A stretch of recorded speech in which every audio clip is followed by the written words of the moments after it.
नाच नाच नाच छोरी नाच नहगे नाच नाच नाच नाच नाच छोरी नाच नहगे भगोरी उठा के टंगरी देखा के डीजे पे हमरा संगे नाच नहगे एगे नाच नगे आही डीजे पे छोरी तू नाच नहगे नाच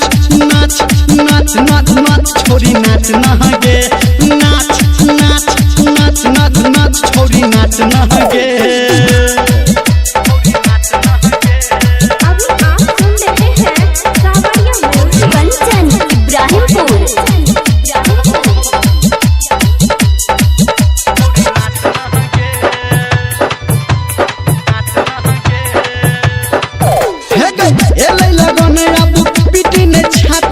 भैया के शादी चिए लजबो बराती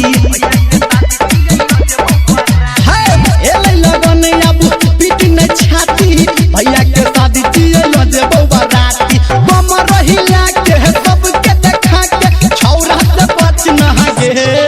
हेगे नाच नगे आई डीजे पे छोरी तू नाच नहागे नाच नाच नाच नाच नाच छोरी नाच नहागे नाच नाच नाच नाच नाच छोरी नाच नहगे।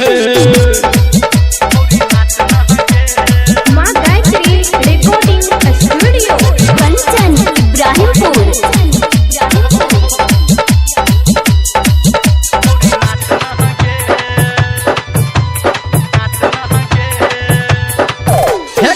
पार्टी मनेबे है डीजे बजेबे तू देबे साथ छोरी सबके हंसेबे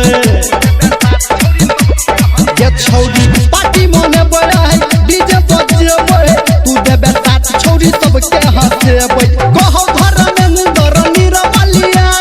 आ बहने देबो नाच नहगे हेगे नाच नगे छोरी डीजे पे आइकन नाच नहगे